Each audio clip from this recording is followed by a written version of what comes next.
Ultimately, the folklore and storytelling, the idea is that we come together, right? The things that bring us together are so much more powerful than anything that could ever try to tear us apart. So, and I think fantasy is an incredible way of expressing that. Welcome to More Magic, a fantasy book podcast. I'm your host, Demi Utley. And I'm your co-host, Marianne Boules. We have our tea, our cozy blankets, and a lot of books to discuss. Let's get started.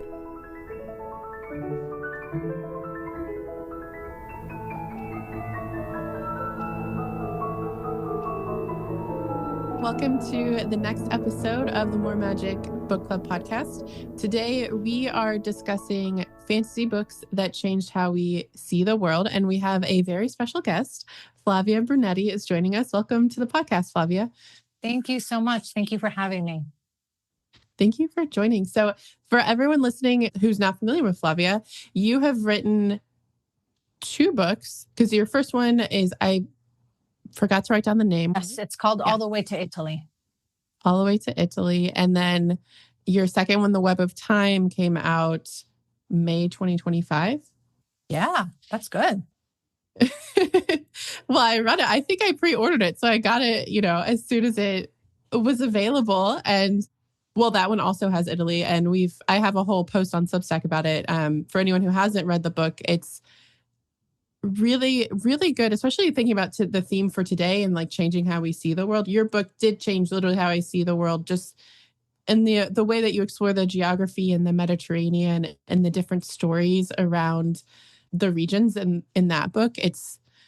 It was, I've told you this before, but it was so immersive, and I read it and immediately was looking at flights to Tunis because I was like, I need to go here. And this is a part of the world I hadn't had much exposure to. And I think you did a really just beautiful job of introducing that to the readers and really immersing us in it. And we could spend all day talking about your book, but I just wanted to introduce that. But I also learned like last week that you have written several short stories and had those published as well. So I have those on my list and want to go read those. And you have another book you're working on that will come out. So that's your kind of literary side. And then I was excited to bring you on today to talk about this because in addition to writing by day, you do humanitarian aid work, which brings you to a lot of different regions of the world. So I was so curious to hear what books have changed your perspective, because I feel like your life, just everything that you've done has exposed you to so many things. So yeah, I think it'll be a really good discussion. So I just wanted to give that kind of context for everyone listening. Is there anything else you want to share, Flavia? First of all, thank you so much. That's such a nice intro and it makes me feel wonderful. So thank you for it.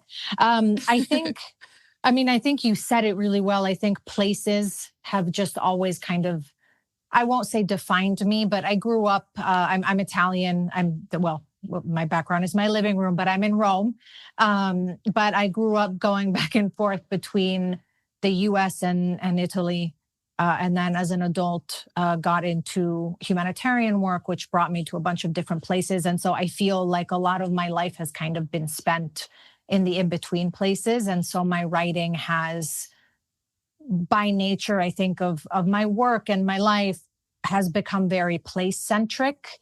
And I'm so thrilled that you think that the writing is immersive, because it's really how I process the places that I go. And I think I've also just been lucky to be welcomed to such incredible places and to be exposed to these places. And so for you to say, oh, I was reading about Tunis and it made me want to get on a plane, like that's the dream, is to bring it a little bit closer. And I have so many places to see and so many places to get to know more of. But that's kind of how I process it, is I write, and then I know we'll talk about a lot of fantasy books, but I think, magical realism and then kind of the magic in the everyday is just something that I grew up reading. And so I like to see the magic.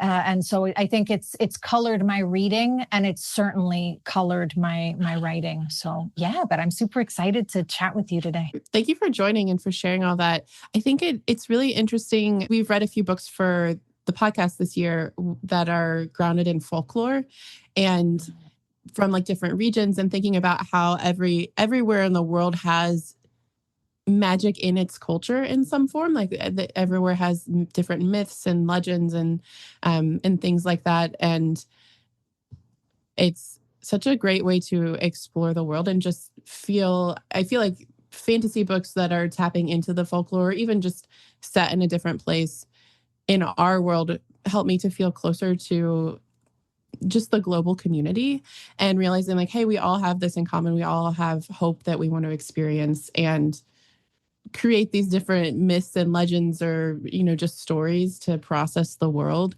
even if it's in kind of what's the thing I'm thinking of?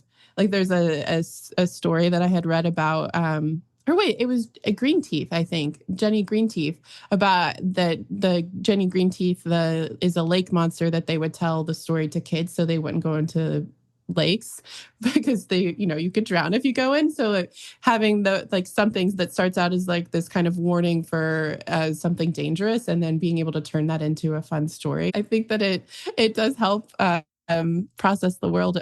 So I wanted to ask you, thinking about like what you grew up, one that you had in here was, I don't know how to pronounce her name, Madeline Langle. Is that right?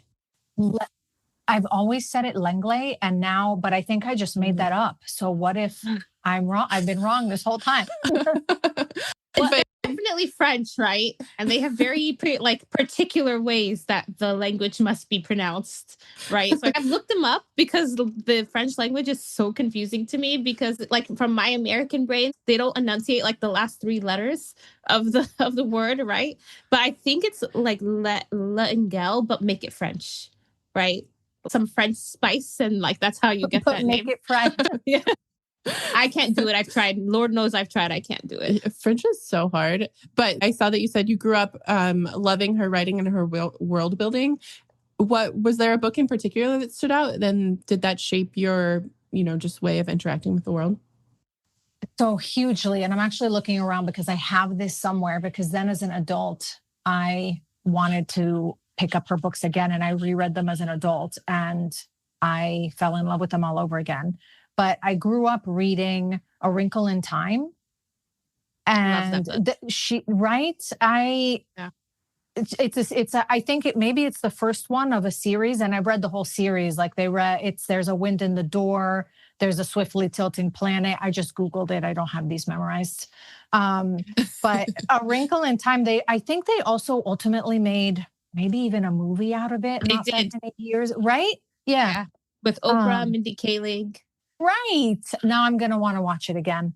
But I mean, also, it was, for me as a kid, it was such a fun story. It's kind of everyday. Like it starts out in the everyday, but then you get pulled into these fantastical elements. Then when I reread them as an adult, you realize that like a lot of it is also kind of the like life advice, right? Like they're not super accepted in their community. One of them is incredibly smart. All of them are really smart. One of them, there's the husband has apparently abandoned the family, and so they're kind of shunned or made fun of. And it's also just about, it talks a lot about perception and society and kindness, and I just love them. Like I ate them up as a kid, and then I read them again as an adult. And I feel the same way about them. And then rereading them now, I realize how much of that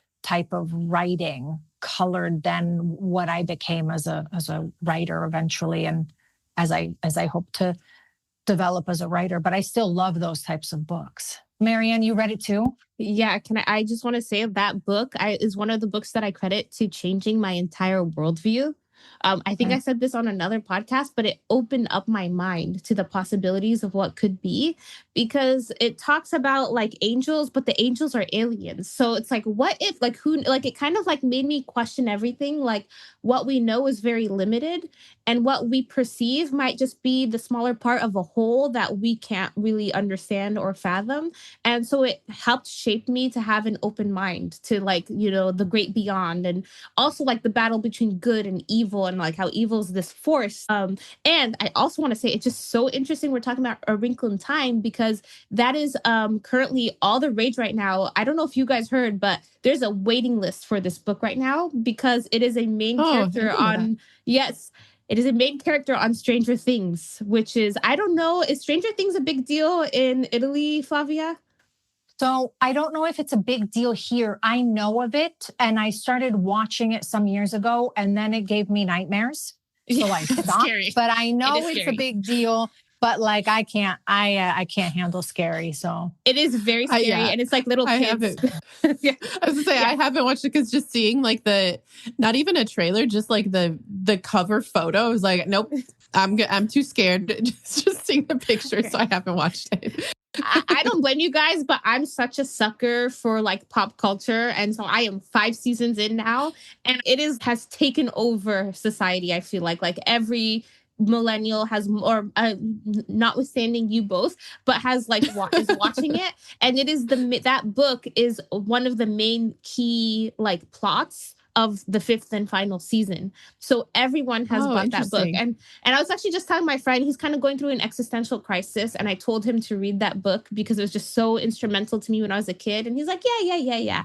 And then he watched Stranger Things the next day. And it happened to be that book, like, you know, is a big deal in that book. And he's like, oh my God, it's a sign. And so he tried to buy it and he couldn't buy it because there's such a huge wait list of that book. Like he can't get the hardback because this book was like published in the 70s. Like they weren't expecting there to be this huge resurgence of millions of people trying to buy this book like 50 years later. But yeah, I love that book. I actually bought it for a bunch of young kids a couple years ago. I was really depressed when they weren't interested in it, but maybe now they'll like it now. And I'm for sure going to read the whole series with my kids, no questions asked. But I love that show has like kind of brought the book back. I didn't know that, but that's amazing. I have a bunch of friends that are watching season 5 now, and they're like, oh, you should be watching it too. And I'm like, no, you don't understand. I'm not going to sleep at night. But now I'll be like, I don't need to watch season 5. I'm a big fan of the book. So exactly. No, but there's a line in there somewhere, and I'm going to massacre it because I don't remember it super well. But it's at one point where they have to travel through time. And one of them asks one of the beings, like, can we hold hands? And she says, you can try, but it won't make a difference. Though we travel together, we travel alone. Mm-hmm. And I read that as a kid and I was like, oof, like that is the kind of line that she throws in there that changes your whole life experience, right? Yeah, I just got chills and I haven't read the book. Now I want to read it, but it sounds like I won't be able to because it's not available. Come to Rome, Demi, and you can borrow mine because I have it somewhere. I'm like looking around. I didn't realize it was a hot ticket, but you can borrow my copy. I mean, I guess that's the excuse I need to go to Rome to borrow. Exactly. You're like, I tried to buy it here in the US. It's not available. I hear a friend has it in Rome and I'll hand it right over. Yeah, that's so interesting because I started watching the movie on a plane once and fell asleep because it was a long flight. But I remember I really liked it, and it had I only made it like a quarter of the way through, and it had the beginnings of feeling very magical and fantastical. I love how books like that can have, like you said, like just like one line that just hits you, and you're like, oh, that's so true and so real. I had that with, I don't know if either of you read The Alchemist by, is it Paulo Coelho? I don't know how to pronounce his name either. Coelho? Coelho? That's another one that I've always just randomly pronounced Coelho, and now I don't know if it's right. So, well, I think, is it Portuguese? Maybe. I think so. Yeah, but The Alchemist. Have both of you read it, or Marianne? I've read it. Yeah. Yeah, that one was one for me where I started reading it at the beginning of what I ended up calling my personal renaissance, which started in 2018. Where I kind of shifted my worldview. Previously, I was very just jaded and defeatist, and I just didn't have a lot of hope. And then I like went on this journey where I started to believe again, and I started to read more fantasy. And The Alchemist came at a point in time where I was just ready for it. And there were just so many lines that I underlined that just stayed with me. I wish I had it with me so I can pull it out. But because it's about a boy who I think he's a sheep herder or something like that. And he goes to Morocco and he's like looking for like looking for something. That's what I heard. It's like he's he's on his search. Yeah. I read the book years ago, so like I barely remember the plot. Yeah, I haven't read it since 2018. Same. Yeah, because he went to Egypt.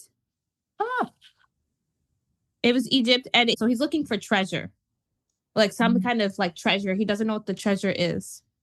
And so I guess he like starts a journey and like I remember Egypt being a main character, like, but I remember he doesn't stay there for too long, and he like goes. It's almost like a quest, like he's questing. Yeah, it was definitely a quest. Well, because I think he goes to Morocco for. There's a period because I believe it's in Spain and then crosses over to Morocco and is there for a period and then must go to Egypt. So I remember there's like a desert. The geography, I guess it does matter because I hadn't really read anything like that was like a quest through that region for a while when I had read this book, which was in my late 20s. But the reason it stayed with me is because what keeps happening in the book is that he's looking for something and all of these obstacles are in the way. And it's like he has that in his mind in the beginning of the book, like once I get this, then I'll be happy. And then I'll kind of like have my life figured out. And then he goes and he has all of this stuff and he's still restless and then eventually gets it and realizes he doesn't want it because he had found like lived his life and like himself. That was life. Like it's, exactly. Yeah. Like he found himself and he had been living. And it was a lesson for me of just thinking about more of the journey than the destination, and how if you're really grasping for something like specific, it might elude you because you're, at least for me, this has happened in my life where if there's something really specific that I'm kind of clinging to and trying to control, then it doesn't work out because it's like too clinging to it too tightly. So it just taught me to just kind of surrender to life a little bit and just experience it and enjoy it and believe and have fun. And I love the book. I should reread it because clearly I do not remember all of it. I just remember how it made me feel. But yeah, that was one that was really instrumental for me in changing how I viewed the world, but also how I viewed life and how to live. So yeah. I need to reread that book too, because I remember being like, what did I just read? Which really shows how immature I was when I read that book. I was like, what was the point of this book? I don't think I was at the right, I don't think I read it at the right time. But I love that you read it at the time you needed it most. I love it when books do that. Yeah, I think it was definitely when if I was even like a year earlier, I wouldn't have liked it. But when I read it at that point in my life, I literally underlined like the entire book. It was like every line. I was like, oh my God, this is speaking to me. This is perfect. And yeah, I love that one. I was thinking when you're talking to me, I'm thinking I learned that lesson too, but from Avatar, The Last Airbender, which is an American anime where it's Uncle Iroh. He says, have you watched it, Flavia? No, I've heard of it and it's on my list, but I haven't watched it. In my opinion, it's like one of the best TV shows of all time. Okay. And it's like, it's an American cartoon, but styled after Japanese anime.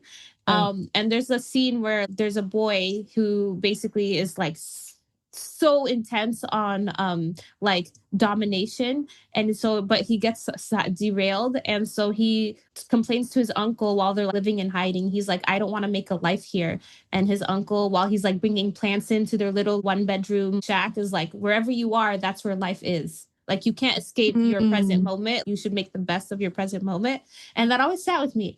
But the reason why I bring it up is because, Flavia, I see you have a book here that I never read, but I saw the anime and I love the anime, which is Howl's Moving Castle by Diana Wynne Jones. That was, I think for me, the opening of, I don't know if I can define it like a cozy fantasy, because Howl's Moving Castle is also like a classic, right? It has a cult following. I think they made a huge anime out of it, but also, I mean, she's an incredible writer. So I also don't want to define her in any specific way. But it was a book that I found, like, it was easy to read.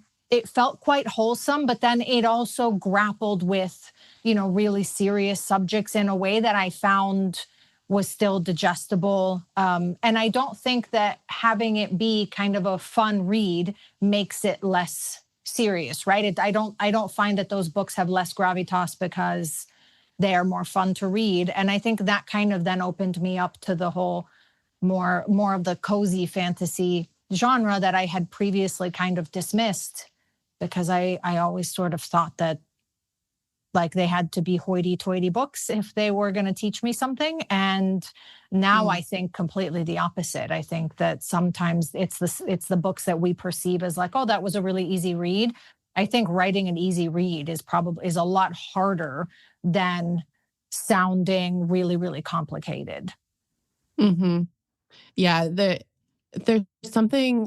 a quote about, I think, design or something, where it's like the most simple goes through the most revisions or takes the longest. I don't remember exactly what it is, but I think that's true with writing. Like, choosing the precise right word is a lot harder than having, 5 words to kind of describe that same word. Even just speaking out loud, I just said a lot of words to make that point. I think like slow burn is such a hard feat to pull off. Like low stakes, because high stakes is easy. Like it fits like human entertainment. Like, it fits like that plot triangle that we learn in school, like the beginning and then the climax and then the end. But when it's a slow burn, you have to capture their attention the whole way through, even though the hills and valleys are really low. And so that means like the content of it has to be really good and really engaging, because you're not really like hijacking like that entertainment like mode that we are so used to. And so it's really like, it's a feat of talent to write like a low stakes story that really sits with you after. But I usually find them to be very rewarding. Like sometimes I like, speaking Howl's Moving Castle, the anime is Studio Ghibli, which is like by Miyazaki, who is known for basically only doing low stakes fantasy like anime. Okay. And I remember I used to have such resistance because I didn't want to sit through 2 hours where nothing happens. But my friend is the one who forced me to sit through them. And every single time at the end, I was like, wow, this was cinema. This was art. Like, this is this story has something to say. And so like now I've learned to appreciate slow burns as I've gotten older. That's so interesting. So Howl's Moving Castle, is it young adult or is it just cozy fantasy? I don't know anything about it. How recent is it? It is. Let me actually, because I don't want to say this wrong, but I don't think it's young adult. Howl's Moving Castle is a book, because of course the anime comes up first. That sucks. It's one of the rare times where the movie is like comparable to the book, I think. It is. It says it blends children's literature, young adult fiction. Okay. Oh, okay. But it's so good. It's got, I mean, obviously it has a moving castle, but it has like curses and all of these different creatures. It has a little bit of romance. It has magic. It's kind of like a retelling of a fairy tale. It also has kind of the like mythology. There's a curse in it that they have to solve, but it's done in a really like the way that you read it, you don't feel like, oh, this has been really done before. And I think it's also credited as kind of being one of the core like fantasy elements of that kind of genre. I also don't want to like speak too much on it, because I read it and I love the book, but I'm not one of the people that's like, I'm not a professional at this. So, but and I think she also wrote another really famous book that I loved as a kid, The Wizard of Earthsea, or maybe that's Ursula K. Le Guin. Yeah, that's Ursula Le Guin. Okay. Yeah. So different. And I think The Wizard of Earthsea, I would say, is like more epic. if I can. Yeah. Also was just super readable for me. I'm like, did I read A Wizard of Earthsea or did I read The Left Hand of Darkness? I read one by Ursula Le Guin. So you read A Wizard of Earthsea when you were younger? Mm-hmm. She was also one of the writers that I kind of wanted to emulate when I was a kid. I loved the kind of coming of age, wizard curse kind of storyline. Now that I'm talking about it, I'm like, wow, okay, obviously I have a type of genre that I was into as a kid. But also now looking back, I mean, I know we were also talking about kind of women fantasy writers and how, you know, a lot of the more famous ones tended to be kind of the epic fantasy, and they're written by men. But gosh, women have been writing fantasy and, you know, hitting it out of the ballpark for ages, right? I mean, they've been changing the game for forever. Mm-hmm. Yeah. One thing that I always think about, which I guess is technically sci-fi, but is Frankenstein, because that is such a good book. And because I hadn't read it until maybe 5 years ago, and I loved it. And yeah, Mary Shelley wrote it, and I feel like it's, I guess I don't know the history of sci-fi, but to me, it's early sci-fi, maybe helped start the genre. And somehow it's still a very masculine genre, even though like one of the most iconic stories of like creating a monster, you know, piecing together a human and giving them life was written by a woman, which also, I mean, I don't know her background, but it would make sense for a woman to write that, since women literally create life. Like, I think that's also an interesting metaphor, that she's the one who wrote that story instead of a man. And there are, of course, like a million books by men that are also really good. But I do think that women in fantasy, I think, have to work harder than male authors sometimes. Like they're held to a different bar in some cases. And I do think it's becoming a little more even, hopefully, because a lot of the books I've been reading are by women. And I don't know if I'm just self-selecting or if there are more female fantasy authors now. I'm going to just say this. This is my very optimistic, wild take. I don't know if it's true, but I think like now the works can speak for themselves. Like if the book is good, people will read it. They don't really care who wrote it. That's what I'm going to tell myself. Yeah. I think that's true though. Yeah. Because there are a lot of, I feel like it's almost like the cover matters more now. But again, maybe that's just me. The cover totally matters. It totally matters. It is such a I feel like it's futile to say, oh, don't judge a book by its cover. It's like one of those like futile expressions we give because we all judge books by our cover. Like when taking it literally, we all judge books by the cover. I know. Yeah. Like the only time I won't judge a book by a cover is if it's been recommended by someone who I trust and they're like, you have to read this. This is really good. And then I'll be like, okay, but it has a really weird cover. I don't know. Like, I don't know if this is my vibe. And then I'll read it. But other than that, it's like, yeah, it has such a role, which is something that we haven't actually really talked about. But I feel like designers are really shaping the zeitgeist of fantasy books and what people are picking up, which is kind of interesting to think about. Going back to what we were talking about with like books written by women. So Flavia, you had a list of, it looks like A.D. Rhine wrote a Troy duology. Yes. So A.D. Rhine is a duo of writers. Okay. And they wrote a duology that is kind of a rewrite of Troy, of the story of Troy, but written from the point of view of the women. And it is gorgeous. It's glorious. I think the first one is called Horses of Fire. And the second one, I cannot remember what it's called, but it was an incredible reread. I mean, I couldn't recommend them enough. Also because, and I actually saw that in your 2026 book club books, you also have Circe by Madeline Miller, which is also like, I mean, it was a comp for me for the Web of Time. How did you pronounce it? book? Circe? Yeah. Circe. I always say Oh, Circe. because in Italian, because in Italian we would say Circe. What do you call it in English?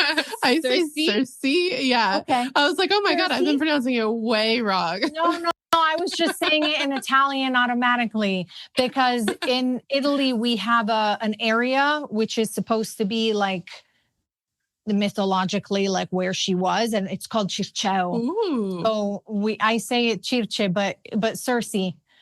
But you know what, Demi, I have to say, like the way the ancient people must have pronounced it was probably the way Flavia pronounces it.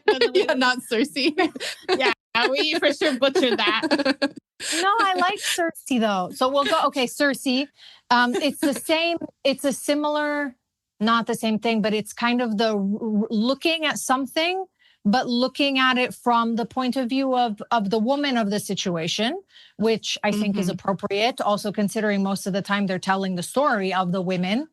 And A.D. Rhine does a beautiful job, both of them, because they also looked at the historical element of it.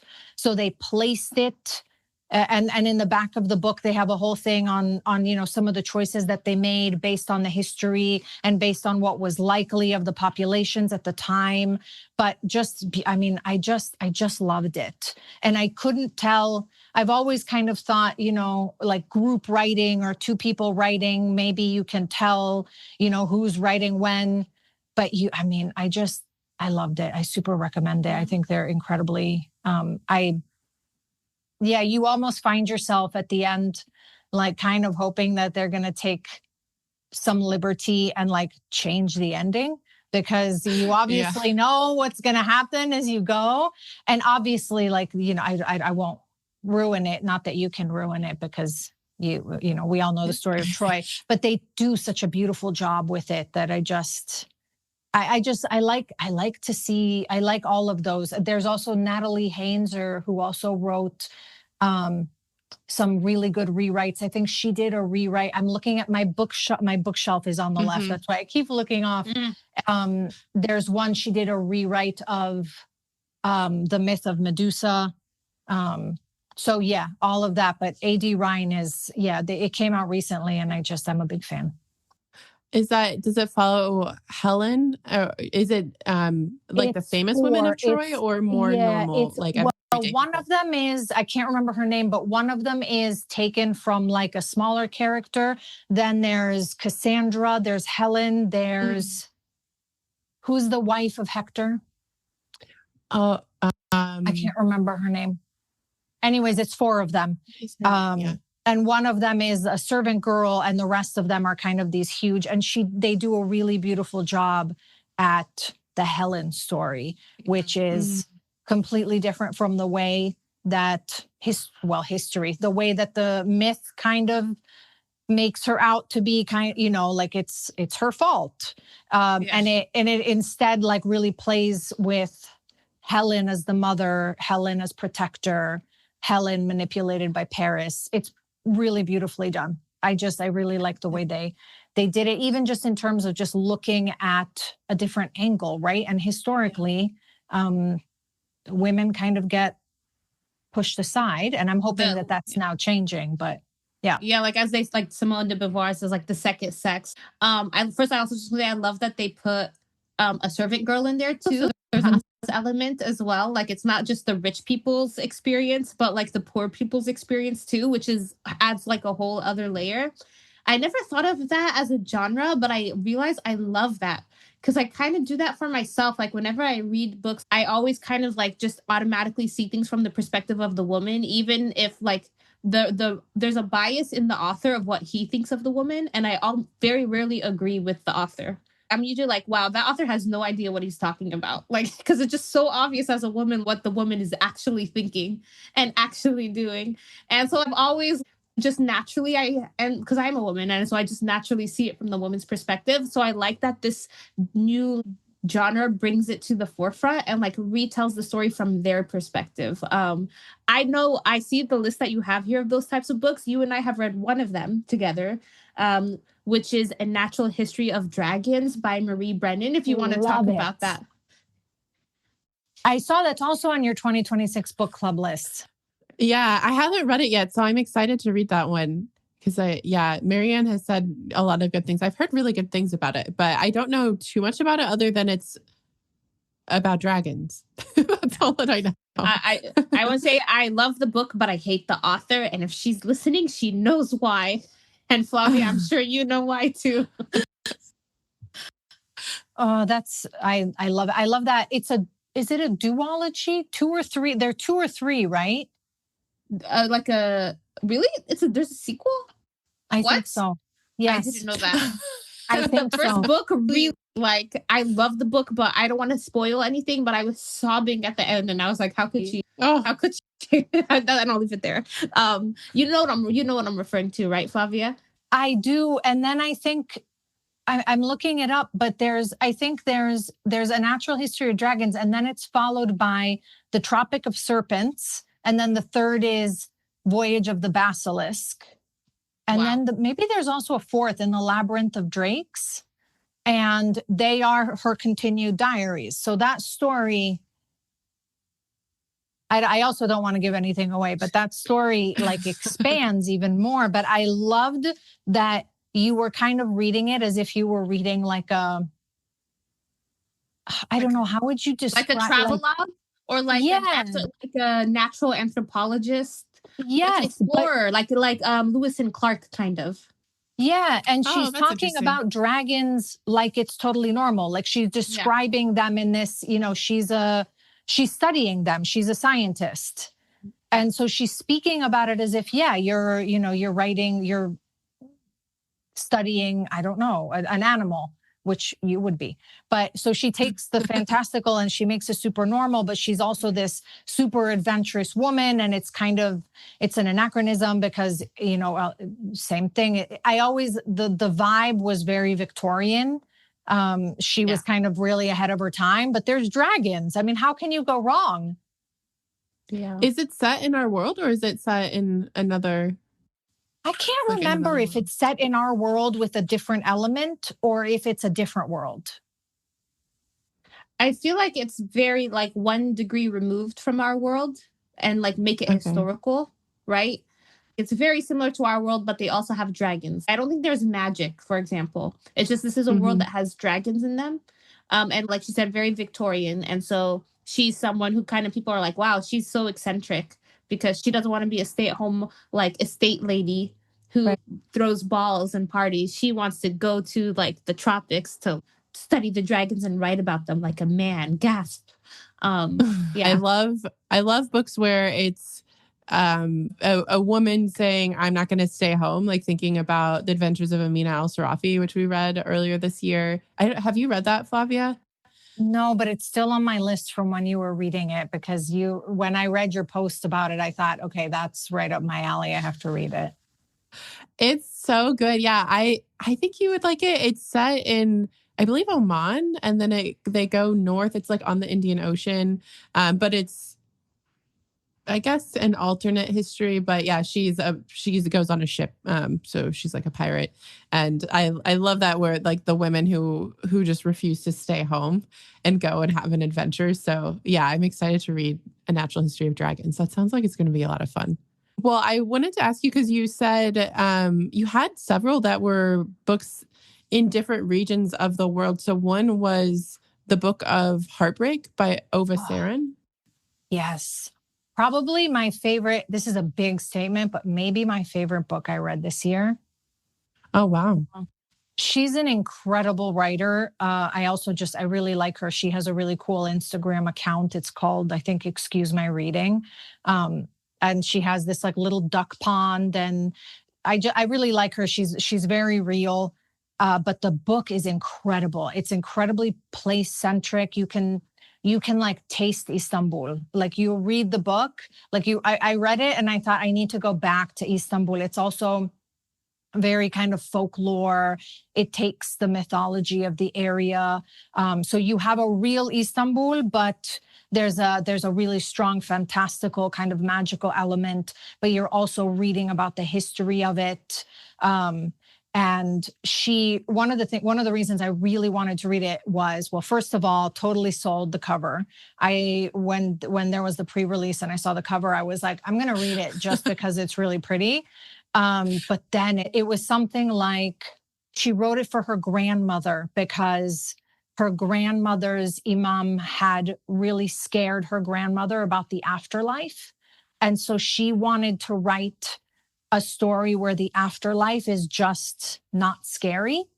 And the book has this whole thing where like the fantastical elements and the afterlife, like there's a whole kind of like organization that organizes everything. And it becomes like, it's cute. I mean, it's heartbreaking, but it's really kind of, you feel cozy. And when she said, I wanted to write it for my grandmother to like kind of help her, even though she didn't read it, to remove that fear because nobody has the right to make someone else afraid. I thought, oh, well, beautiful cover. Love what you said, reading it. And then, yeah, I mean, it's the storyline. I won't ruin anything, but when her heart breaks, she dies. And then she's brought back to life, and she only has a finite number of times that can happen. So, I mean, it was really well done. And she's working on another book now, and it's like something about libraries. So I am really excited for her to finish that one. So I in terms also of like place-centric kind of fantastical writing, and strong women, probably my book of 2025. Ooh, that sounds really good. Yeah. Is it cozy fantasy or does it just have that kind of feel? I don't think it's defined as cozy fantasy. I wouldn't even necessarily say it has that kind of feel because it tackles but I think cozy fantasy also tackles really intense topics. I don't think it's defined as cozy fantasy, but it's very much fantasy, but there wasn't a part of it where I read it and I was scared. Like it wasn't sensible. Yeah, it sounds really good. I love books that have, because I'm a huge low fantasy person, like fantasy set in our world. So anytime it's set in a specific place where it feels like you're there, because I read The Historian. I think I read it a couple times. I don't know, Marianne, I don't think you've read it. Flavia, have you read The Historian? No. It's a Dracula almost like continuation, but they go throughout Europe and they actually go to Istanbul, and the descriptions of it just feel so immersive. And so I'm always like, I want to read another book set there, or even in Turkey more broadly. And so this sounds like a perfect one for when I feel like I want to travel, but have to stay here where it's dark and rainy for this winter. Because you also have The Glassmaker by Tracy Chevalier set in Venice. Yeah. Is that right? Yeah. Yes. And that's another, I read that this year. That's another one that's sitting right here. I read it this year. I loved it. I really liked the fantastical element that she uses, because there's only, the rest of it is kind of historical fiction, but she kind of uses this fantastical element that, I mean, it from the beginning, time flows differently for them. So they essentially like don't age in the same way. And so basically she covers in a lifespan, or in half a lifespan, like several generations of Venetian history, and they're glassmakers. And that was another one that I really enjoyed. I think I read that. Yeah, I read that this year too.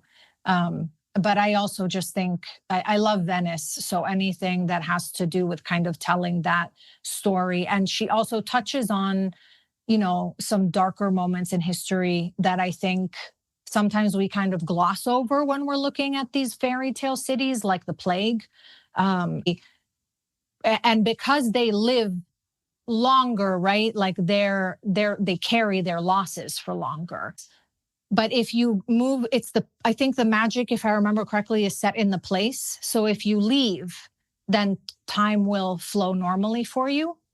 And so I don't want to ruin it, but there's a very beautiful, like the romance of it and the loss of it is done very well. So I I really enjoyed that one too. And that was another one that I thought that's such a beautiful way of taking a normal place, if you can define Venice as normal, which I would argue you cannot, but you take a normal place and you're mixing history, because she's talking about history, like the historical references and what happens are real, which means you did a ton of research and background on it.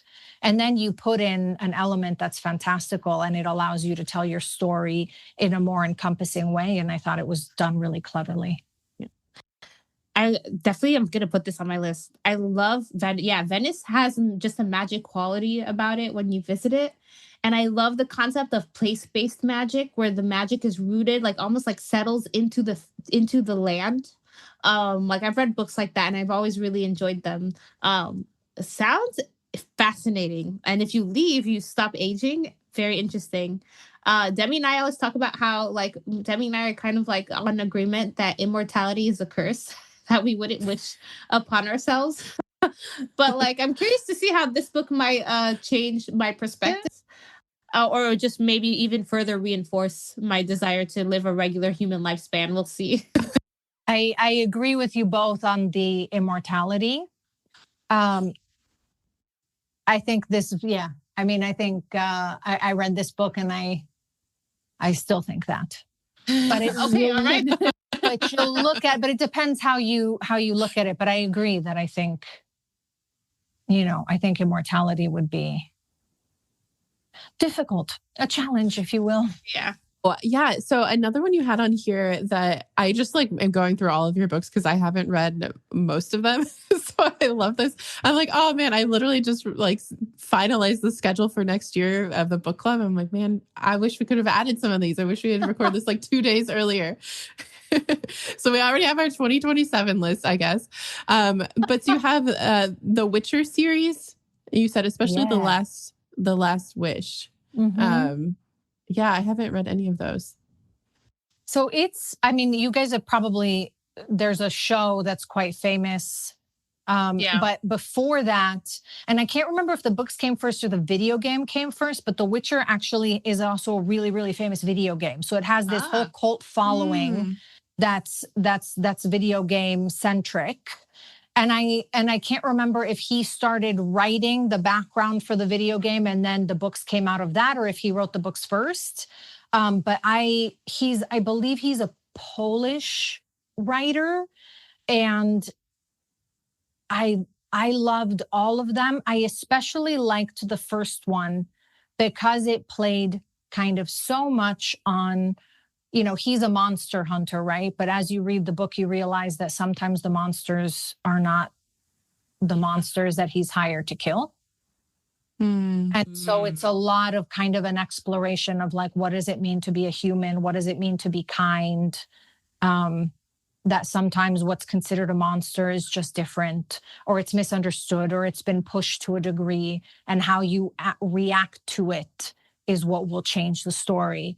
And I thought the Last Wish is a series of short stories, and I almost skipped to the longer ones, and then I read all of them, and I found it so beautiful, and yeah, he's a great. There's another one. Some of the other ones are full length books, and there's a really beautiful one that also touches on a plague. I think just in the sense of it's an interesting study on love and loss, and how some things we don't have any control over, and how we kind of grieve that, find a way around that if we can. But yeah, I found The Witcher to be a really stunning series. I haven't played the video game, but I have been wanting to. I didn't know it was a video game. I'm going to look it up because I've been looking for a good video game. Yeah, I like we've talked about for a few different books that we've read this year. Marianne and I have talked about the idea of power and also monsters and the perspective. So it sounds like that's one that would also touch on that a little bit of, who's good versus who's bad depends on your perspective, and also who's in power and who's making those decisions. So that feels very aligned with what I've been reading lately. So maybe that's another, I guess I'm going through this moment right now with power and yeah, like good versus evil, but also monsters. Like I really like, so the monster metaphor is something that's very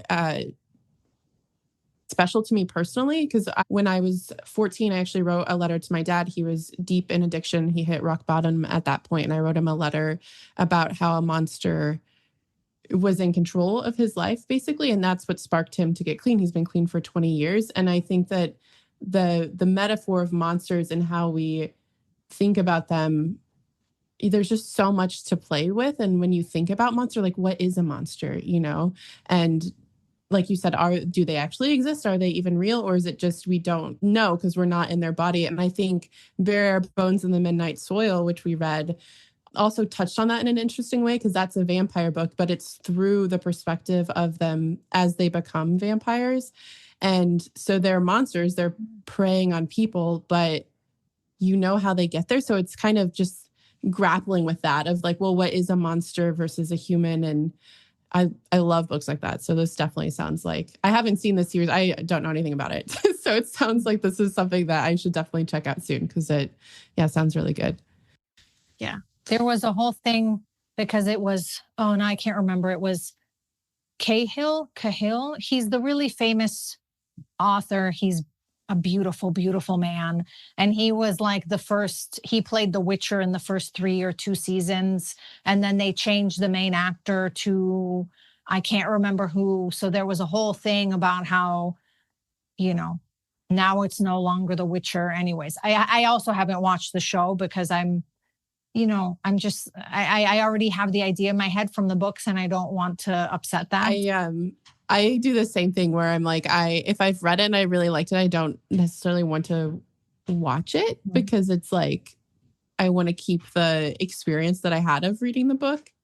Unless I guess that I am like, when I think of different types of media, I'm definitely someone who lets other people influence me. So if someone reads and watches it and they're like, this was really good, then I'll go watch it. But if not, then I'm like, okay, I don't want to put that in my mind. So yeah, don't mar the experience. Yeah, exactly. Flavia, I have a question for you. Which of these books would you say were the most instrumental to shaping your worldview as a young person? Like your youngest memory of, I know we kind of touched on Madeline and Gail. Was it that, or is there another book that just like blew your mind? Oh my gosh, that's such a hard question. I was looking at my list from like that changed my life growing up. I don't want to be cliche, but like the first on my list was the first one I thought of, because I grew up in a household that was huge on fantasy, and J.R.R. Tolkien was like a god of my childhood. And I was reading The Lord of the Rings but I think we were talking about like sometimes you read books and it's too soon. I read The Lord of the Rings when I was way too young. Like I was like, what is this? And I read The Hobbit and it was my favorite. And then I grew up a little bit and then I read The Lord of the Rings, like the actual series, and I loved it. But The Hobbit is still my favorite. And there's a dragon in there too. So maybe I'm just primed to love books with dragons. But Tolkien it always just blew my mind that he wasn't even really a traveler. Like I read a biography of him and he didn't even really like to travel, but he created these incredible worlds and made up entire languages and just took the world along with him. While he was like writing also for his kids, and he wrote his family into, like the love of his wife and how he made that into he made her into this epic, like that whole epic love story. And I think Tolkien was huge for me growing up. And I think Tolkien is huge for me now too. And I realize that's like a very trite answer, but I just think he's such a great. I don't think it's trite.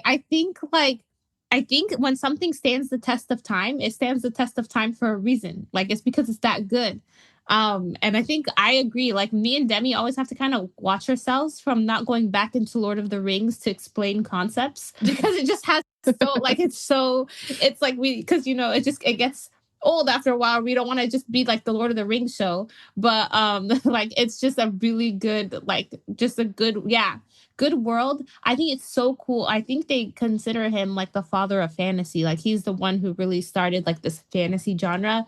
And it's just so cool to me that he built an entire world in his mind, including a language, a culture, a mythology, and like an ethos. Like he what kind of person does that? Like who does that? Mm-hmm. Well, I think The Hobbit, I also really loved that one because I read them when I was pretty young too. And The Hobbit is easier to read. It's also a lot shorter. But that I don't know if they were geared towards different ages, but it was it was. The Hobbit was made for like I remember reading something about this, like, and I think there's like some kind of fight. Let me look it up. But it is made for like a younger audience.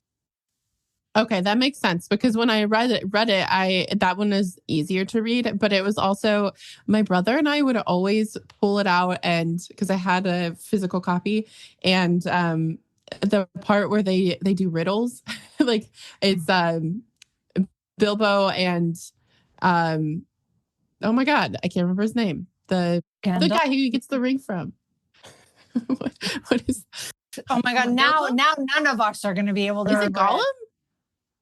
Yeah, Gollum. Smeagol. Yeah. Okay. Smeagol. Yes. I was like, Sauron? Is he in The Hobbit? Okay. Oh gosh. But the part where they're doing the riddles, we would always pull them out and like quiz people on it. We thought we were so clever. Like, oh, can you guess this riddle? And it was fun. Yeah, because there's a dragon and there's this adventure and it's so magical and just a really fun story. Like because there are the trolls and they have to escape in the barrels in the water. It's been a while since I read it, but yeah, I think that one was one of my first introductions to fantasy, and I think it's a good one to read when you're a kid because it's a fun story, but it also there's just a lot to it. And then when you read the actual Lord of the Rings series, there are so many themes in that book and lessons in that series that I think it probably shaped a lot of people growing up. And yeah, I love them. It definitely changed how I thought about the world because I hadn't really had anything that was really a quest type of story until I read The Hobbit. And then it was like, okay, now I want to read all of these. And I think quests are probably one of my favorite types of stories, which is like the classic hero's journey and things like that. Mm-hmm. Yeah. I do want to say it's really funny, Flavia, that you brought up like, oh, I have a thing for dragons. I don't know if you guys saw online, but there's, like, have you guys ever heard of like the horse girl, like her horse girl energy, like the girl who grew up really into horses? Now there's the dragon girl energy, which is like a whole other level. And I feel like you might be a dragon girl, Flavia. I will be Googling this, Marianne, and I better like it. Yeah. And I think, you tell me. But yeah, it's like a whole knockoff of a horse girl. Is a girl who's into dragons. And I was also into horses when I was a kid. Like I was a total horse girl. Oh no! Do you think there must be an overlap? Grow up into dragon girls? They might, or I think there could be like it's a type of girl who gets really into rideable creatures. Like, I was going to say dragons are kind of like flying horses with scales, kind of almost like. Maybe that's the overlap. Like it's okay. Yeah. And like if she's into that, she just like there's a lot of other things that she like falls into, and it just becomes a category. In my mind, it's like a feral girl who's just the wild child, kind of, like smart and like just ready to take on life, like and ride a dragon into like a fat battle. Like that's what I think of when I think of like horse girl or dragon girl. Oh, I like loving that. And like they care a lot about the animals, so they're usually also like a bit hippie because they're like protect the dragons or protect the horses or whatever. I have never heard about this. Yeah, I'm like, can I be one? Of course.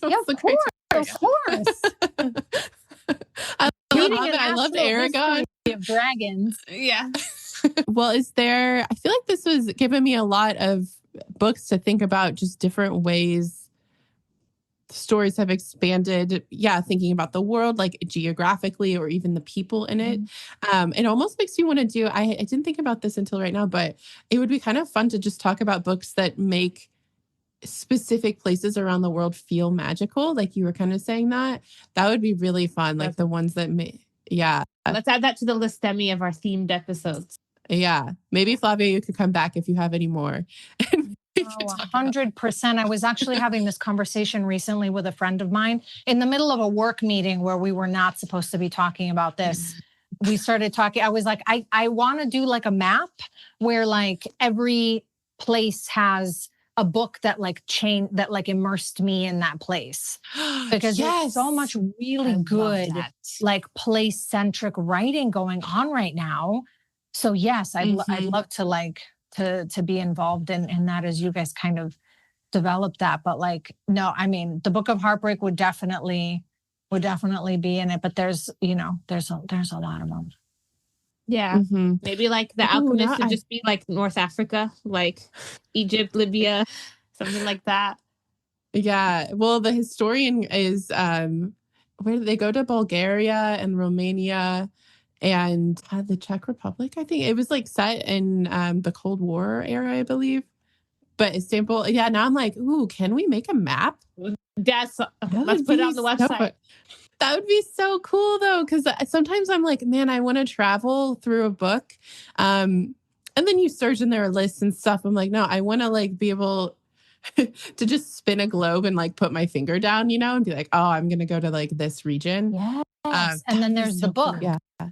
There is Pat. Oh my gosh. I don't know how I didn't put him in my list. Oh no, because it's not fantasy, but I still have this obsession with going to the Carolinas that I've never been to, because I don't know if you girls have read Pat Conroy. Mm-mm. Oh my gosh, please. Like I read everything he's done. He wrote The Prince of Tides. He wrote Beach Music. He wrote The Great Santini. He writes about the American South. He spent a lot of his life also in Italy. He was the first American writer that I read that described my city in a way that like I was completely immersed in, because he lived in Rome. So there's actually a book, and I think it might be Beach Music, that is halfway, like is partly set in the American South and partly set in Italy, in Rome.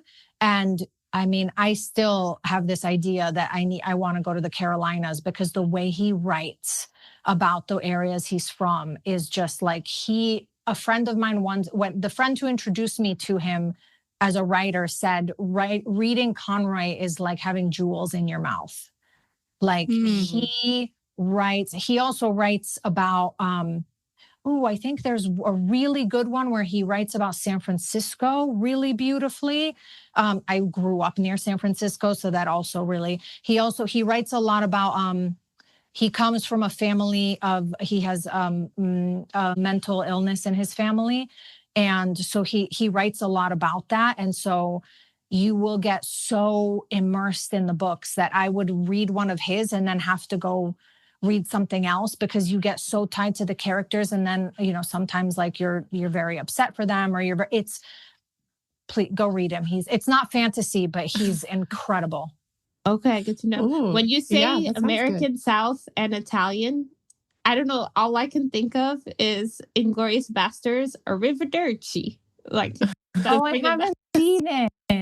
It's like Brad Pitt. He's basically an Italian, no, he's like a Southern person. Like, so he has a strong Southern accent, but he's like in Italy. And so he goes, like, it's like a really famous saying now. Like, my people say it all the time, like Arrivederci. Like they say the Italian word with the Southern accent. That's, sorry, that might be offensive, but that's all. No, it's not offensive at all.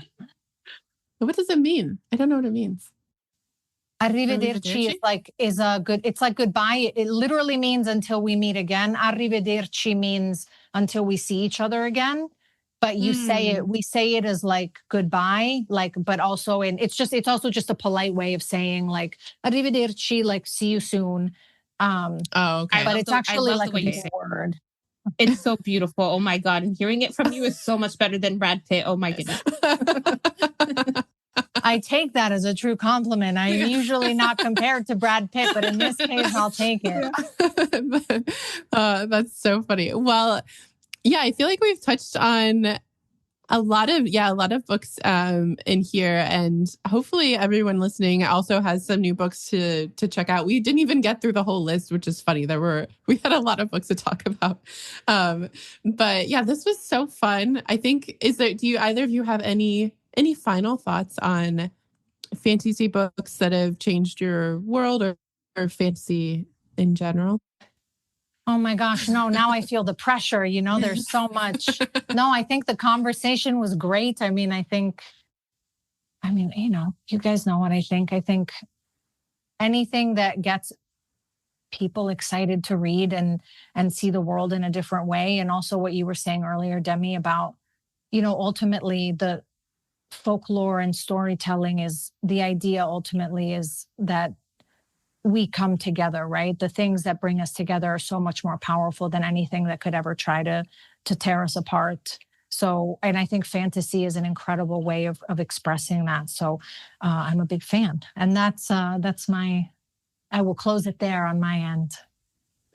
Yeah.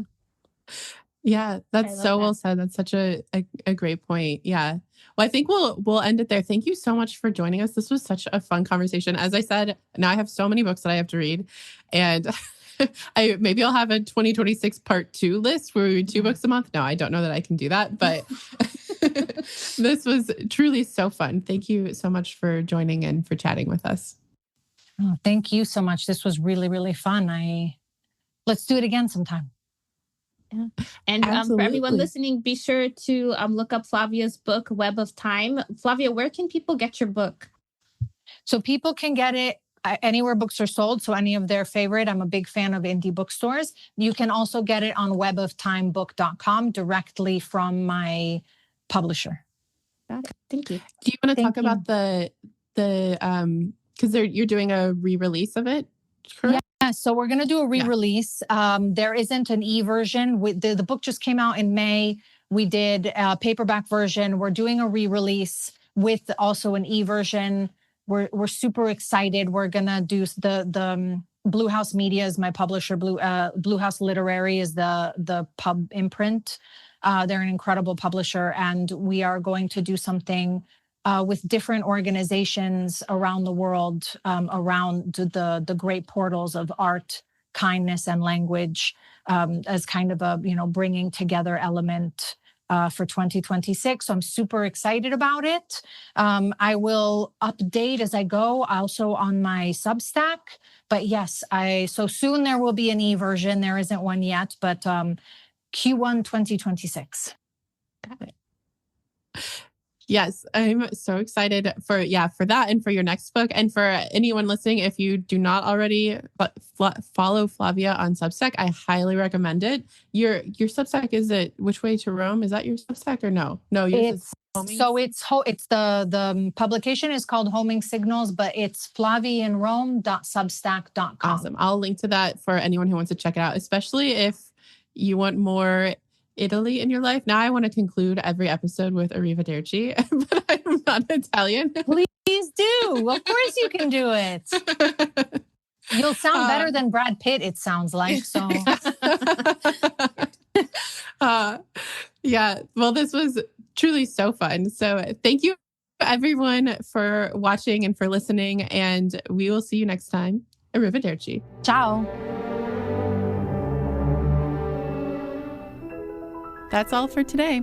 If you enjoyed the episode, follow More Magic on your favorite podcast platform to be notified of future episodes. And if you have the time, please rate and review to help us spread more magic to other fantasy readers. As always, if there's a book you want us to discuss, you can let us know at moremagicpodcast.com. In the meantime, we hope your current read becomes your next favorite, and we're sending you more magic.